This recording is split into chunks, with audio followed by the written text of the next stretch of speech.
The following contains copyrighted material that is protected under Section 107 of the United States Copyright Law, also known as fair use. In accordance with Title 17 U.S.C. Section 107, the material is being used for purposes of education, commentary, criticism, and research. Please support the official release.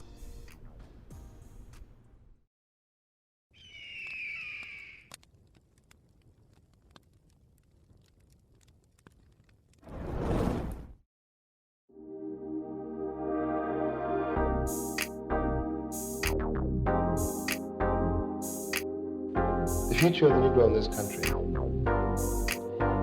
is precisely as bright or as dark as the future of the country.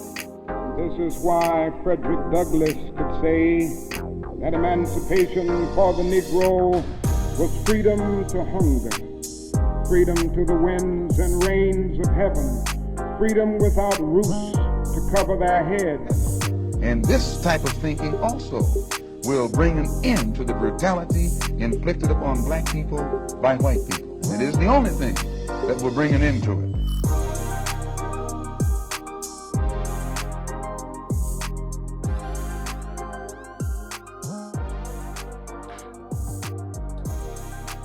So moving forward, there's another chapter, and I think you'll find this really interesting.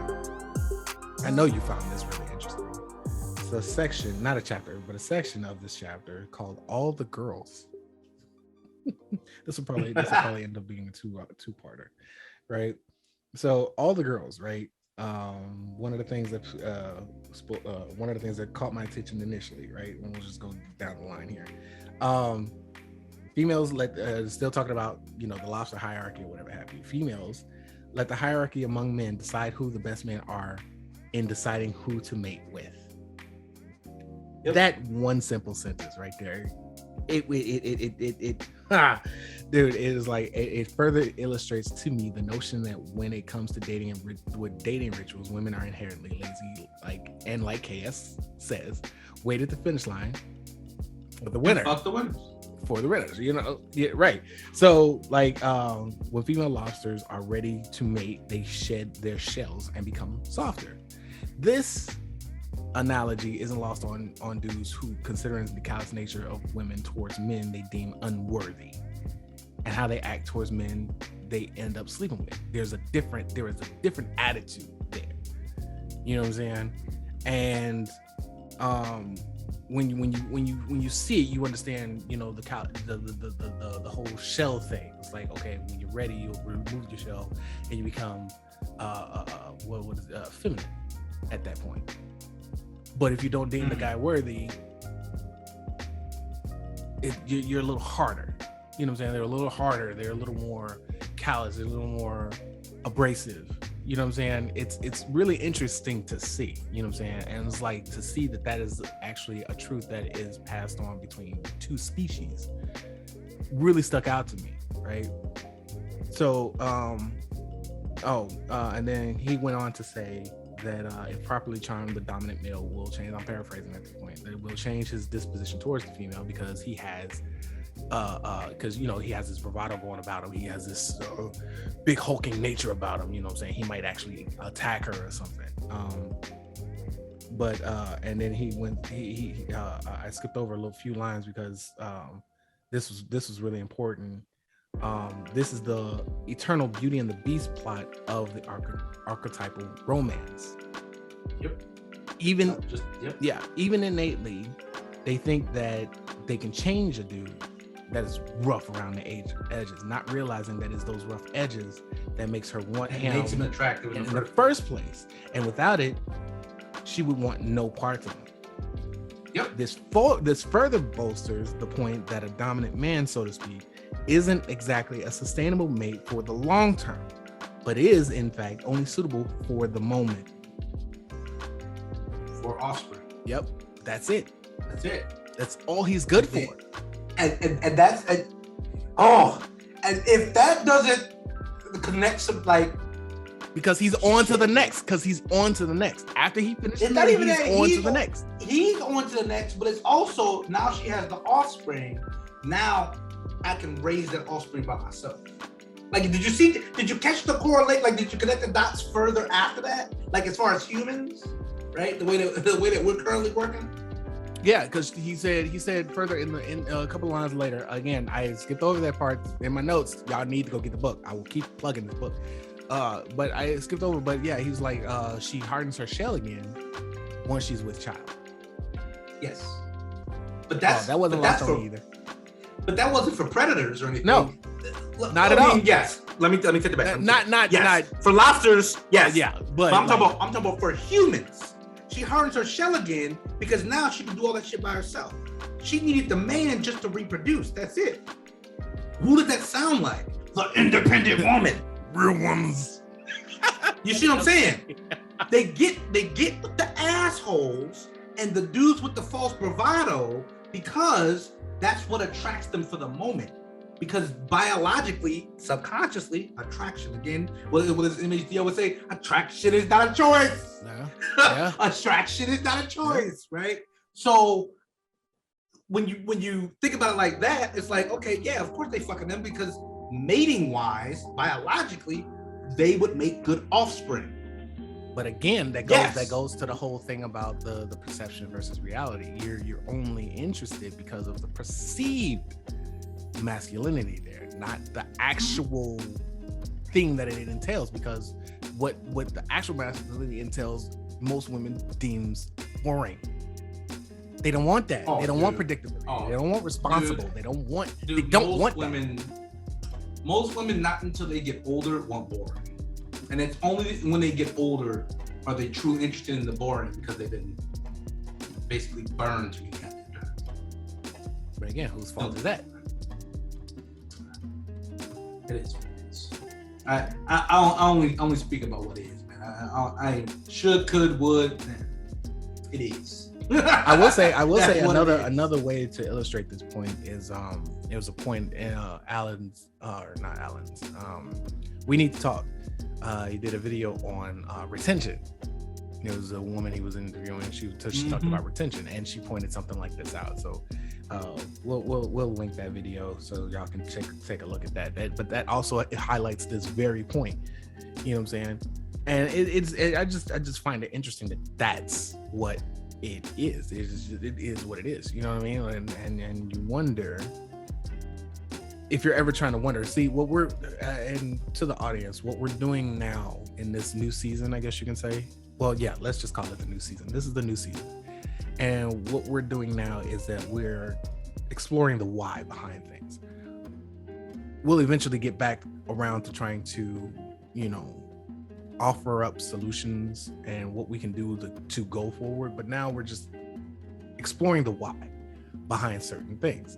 And so, yeah, you definitely take a look at We Need to Talk's video. And that's not to glaze over that, because that's very important, because I feel like most of these channels are talking about surface level things, not necessarily why things work their way. Yeah, exactly. And men have to understand the why to fix anything. You understand? Men are fixers, bro, by nature. I mean, that's you have to be obsessed with why. You have to be obsessed with why a thing works the way it works. That's the reason why the manosphere is taken off the way it is, man. Like, and I'm a firm believer in putting words and coming up with terms to what we're actually experiencing. Because before this, men weren't really, we was in barbershops, we was in back room, locker room, bullshitting with our boys, you know what I'm saying, out for drinks, whatever. We'd be talking shit, but it would just be like, just venting almost. But it wasn't. Well, not even that. It was more so ribbing and, you know what I'm saying, like you said, bullshit. Yeah, but we didn't talk about nothing real. We never talked about anything real in the barbershop. That's what I'm saying. Whereas when you look at like feminism and like women and how academia has had these terms, fucking toxic masculinity, bro. Really? Like, they come up with these fucking terms, but they give them definitions, and it enters the zeitgeist like, oh, everybody's using it. Everybody knows what the fuck it is now. But men haven't really been doing that very well. And that's why I appreciated Kevin Samuels when he came up with fucking dime. Sign language. With fucking sign language. Oh, that like, really helps. That would really help. Bro, sign language, like, I don't give a fuck what race, I don't give a fuck almost what age, bro. If you are a teenage boy that has had any contact with the opposite gender. You understand? You run into sign language. You have experience. You have run into sign language. It. Shame, insult, guilt, and it needs to be right. You have run into that shit. When I remember the broadcast that he first said that shit. I was like, wrote it down. Oh yeah, this wrote it down. This thing is on the song. Hold on now. Hold on. I have a list of all the acronyms. Somebody took the time to write it down, and I saved the copy. Something so simple, but now it's out there. Most men, when you say silent, they know what the fuck you mean. They know exactly what you mean. It's in the zeitgeist. You're like, yo, now we got a term. Now we know, like, yo, when we look at each other, we say sign language. We know what each other means. Like, you know what I mean? Even now, like, I know based off of that, like, I'm a Henry. Bro, Henry, high earn, not rich yet. Bruh. It is what it is. You know what I mean? Stuff like that. I'm telling you, bro.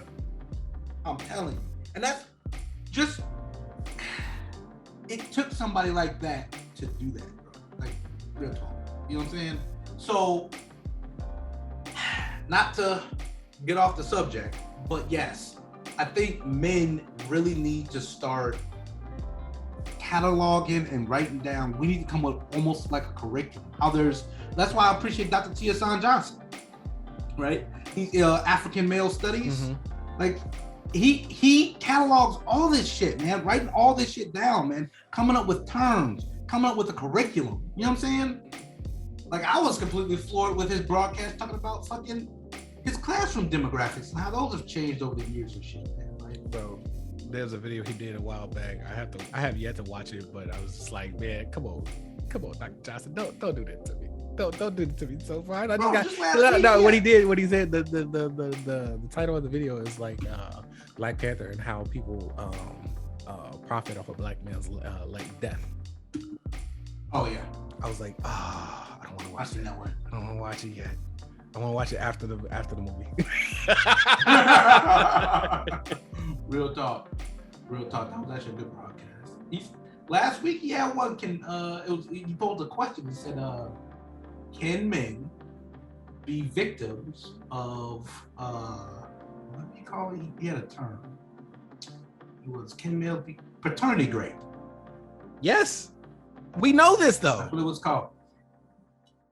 But the way he defined, but the fact, who uses that term though? Well, I mean, it's been making the rounds. It's slowly and steadily becoming popular. Like, if you're in this space, like if you're in this space, you know what it is. Like, you know what I'm saying? Like, I know paternity fraud, but paternity rape, bro? Yes, sir. Bro. Well, good. I'm glad. Considering what grape is, like, if you put the two together, like, yeah, that's a valid term.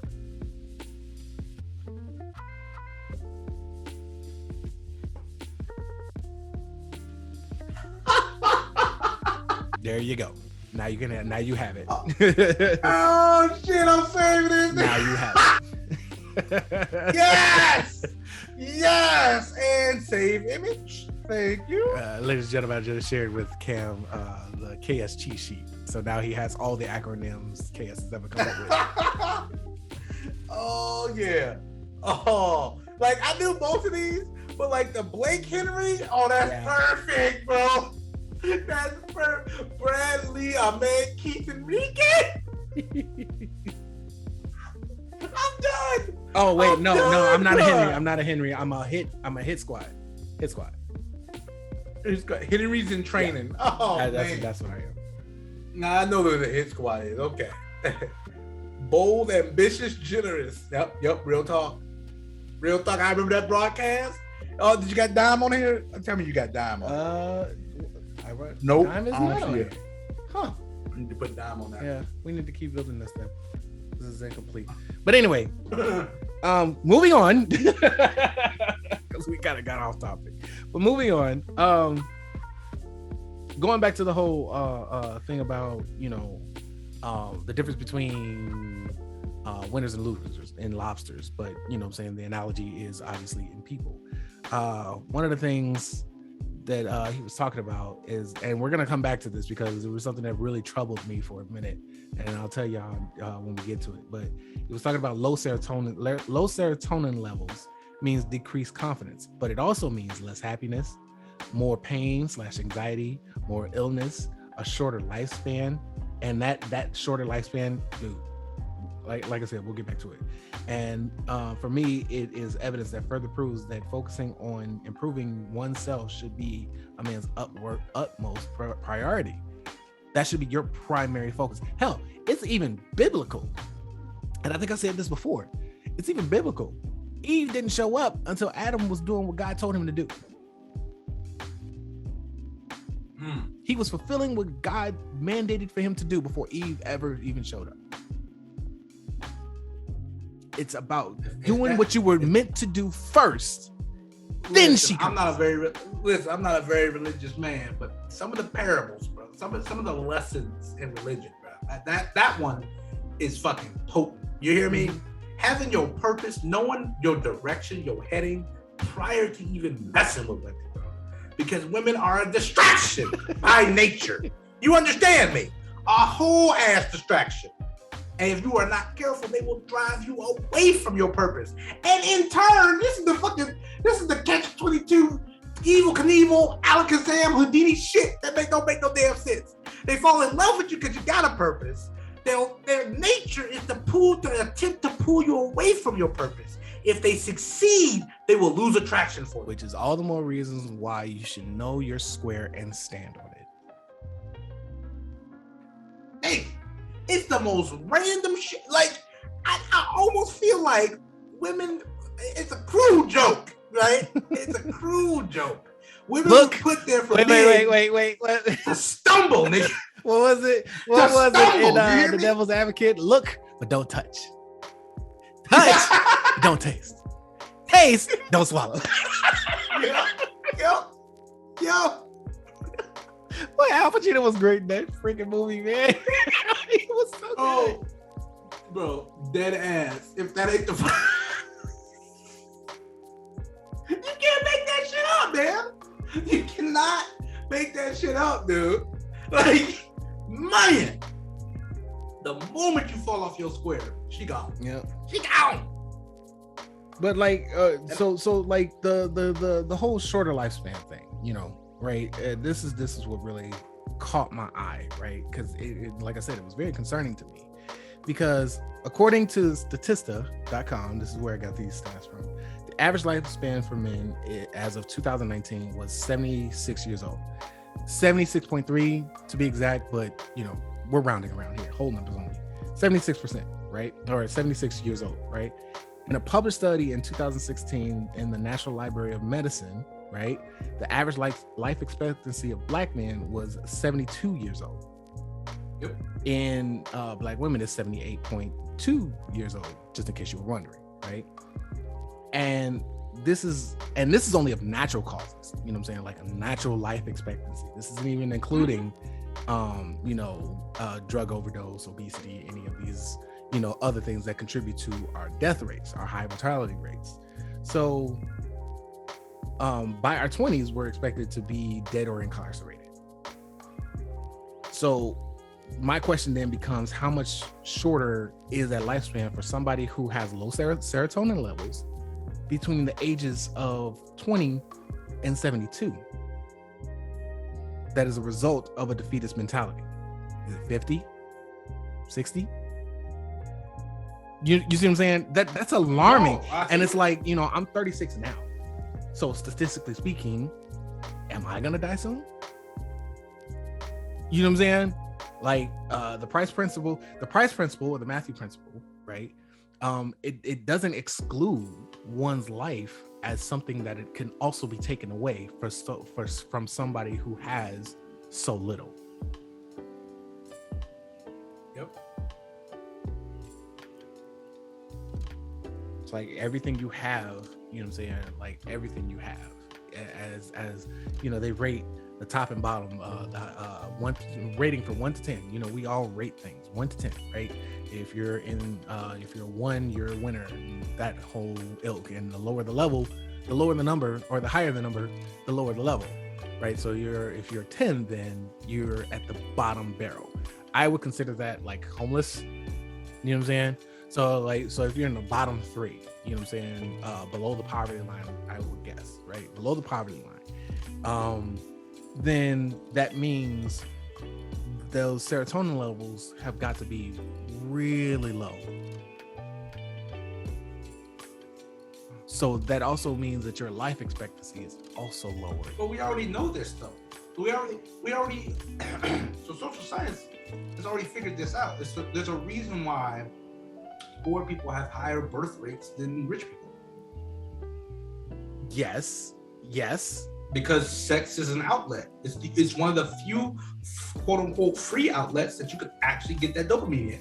Exactly. Get pleasure. But that's the reason why poor people reproduce so goddamn. And I love how organic this is going, because that also goes into the next chapter where he talks about, you know, money, how money will make you liable to the temptation of drugs and alcohol. I would also include sex into that argument. Yes, I would definitely include sex, which are much more rewarding if you've been deprived of pleasure for too long, right? I used to be. Here's another transparent blurb here. I used to be hypercritical of Black people, right? This is when I was still trying to figure out, you know, where I fit in our culture, right? And I used to be very hypercritical, especially of people my age who always went out to clubs every weekend, seemingly to celebrate. And I would always question why. Again, you have to be obsessed with the why, right? And just to figure out how to solve a problem, you have to be obsessed with the why, right? So because we never really had anything to celebrate from my perspective, right? We were constantly being mocked. Our culture was being monetized, but we weren't reaping any of the benefits. And above all else, we seem to have dropped the ball on our civil rights fight and to move the needle forward for the next generation to take up the fight and so on and so forth, right? But then that was when I realized that, you know, this is what it means when the fight is beat out of you. This is what it looks like. It's an overindulgence in sex, drugs, and partying in an attempt to feel good about anything. When you're at the lowest level and you have low serotonin running through you, you feel shitty all the time. So of course you're gonna run to the nearest vice that you can get your hands on to ensure that you get a little hit of dopamine. So I would argue that the drug isn't necessarily the crack cocaine, the marijuana, or whatever, right? That people are addicted to. It's the dopamine high that they're looking for. Pleasure's the drug. Well, I mean, it's the same thing, right? The pleasure. Yeah, that's what I was gonna say. I was gonna say pleasure. Yeah, just like chemically. Anything to make them feel good. Like Dorothy Day, you fucking Holly Berry. Make me feel good. Make me feel good. I hate Manosphere Highlights Daily for that. He really messed that scene up. But you know what I'm saying? And then, you know, Jordan Peterson continues. He says that the ancient part of your brain, specialized for assessing dominance, watches how you're treated by others. On that evidence, it renders a determination of your value and assigns your status.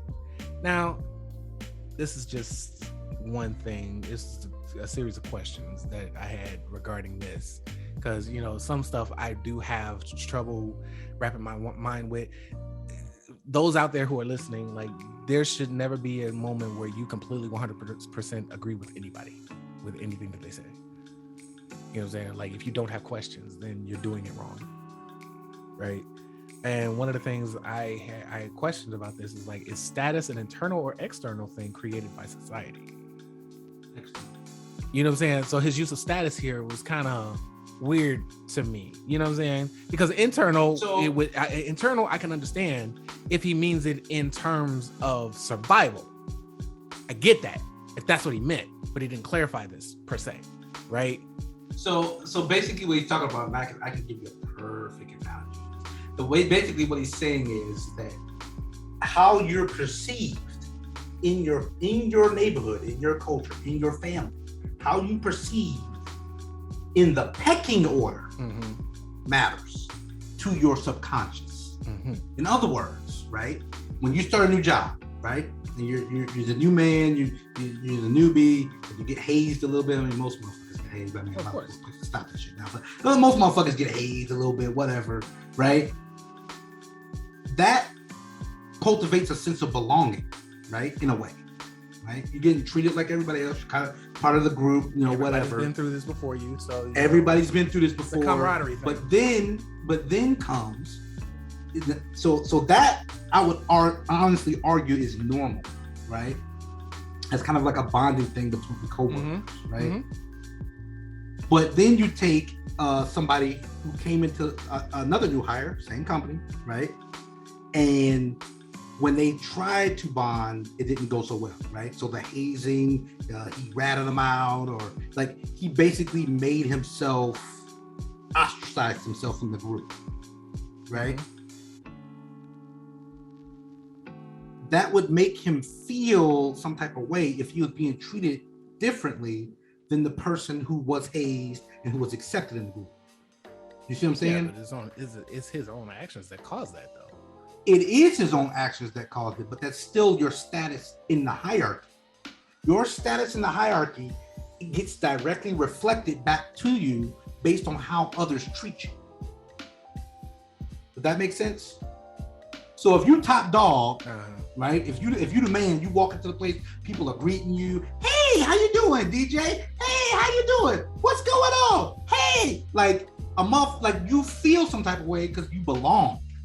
Right. But if you walk into that joint and nobody says shit to you, and they walking past you and nobody really acknowledges you, you gonna start to feel isolated. Right.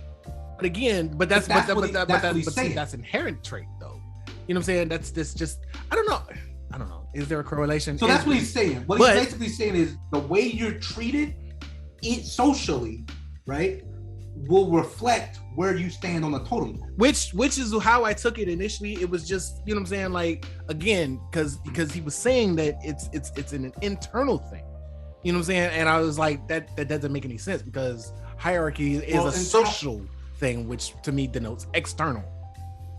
Because he was saying, like, again, in the ancient part of your brain that's internal assesses the dominance level. You know what I'm saying? Yes. And it assigns your ranking, but because nobody's gonna come out and say, but nobody's gonna come out and say, hey, you're 10th man on the totem pole. No, nobody's gonna come out and say it. You know in the back of the head, back of your mind where you stand. When you think about it, and you think about places that you've worked, or fucking school, for example, nerds know they nerds. Not only do they get told physically, or no, I'm dead ass. Not only do they get told they might get hazed or bullied, right? You know where you stand when somebody externally asks you. When somebody outside of that school say, so are you popular? You know damn well you ain't in the back of your head, you're going, hell nah, I ain't popular. You know that. Internally, you know that, even without people saying anything to you. So then it begs the question. I have another point on this. It's just, but like then it begs the question: which comes first, the chicken or the egg? On that one, is it because they treated you a certain way that you know inherently that you know what your ranking are, or do you manifest how they treat you?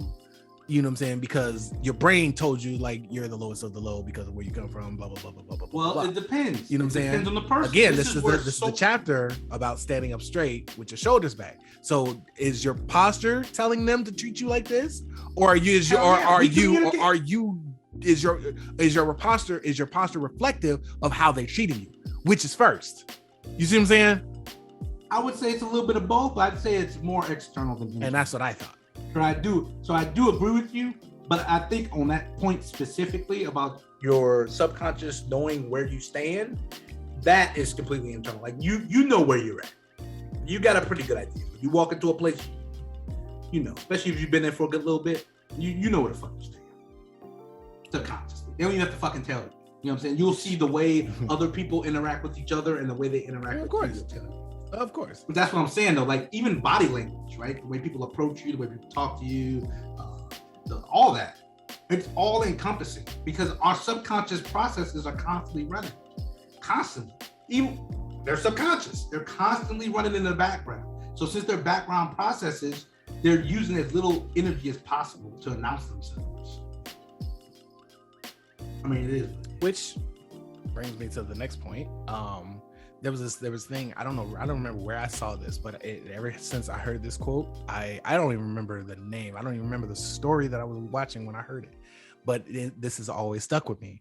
It is through the eyes of others that we truly define ourselves. Some TV or movie quote. I don't remember where I got it from, right? And when I tried to look up what movie I got that from, I came across the name Charles Horton Coolidge. And basically what this is, what he's denoting here is the looking glass self, right? And what that is a process of an individual basing their sense of self on how they think others view them. And it occurs in 3 steps. 1, a person imagines how they appear to others. 2, they imagine others' judgment of that appearance. And then 3, they develop feelings and respond to those perceived judgments. So I thought that was really interesting to that he was alluded to, which was kind of strange that he didn't, maybe he annotated it and I missed it, but I thought it was kind of strange that it was a theory, but I understand where it can come, where he gathered that from. You know what I'm saying? So like I think that has weight. But I also think that it's slightly different from what Jordan was talking about because it's a response to the perception, not evidence per se. At least if I'm understanding the whole concept right. But I would think that how they act is the evidence to how you perceive things. So it's kind of the whole back and forth. I think it's more the reinforcement. There you go. That's okay. That's what I was driving at because I was like, there's a reinforcement. How you perceive yourself in the group, right? Well, if they're actually like perceiving you that way, your reality will reflect that. Okay. Yeah. I think that's what I was trying to drive at. Okay. Cool.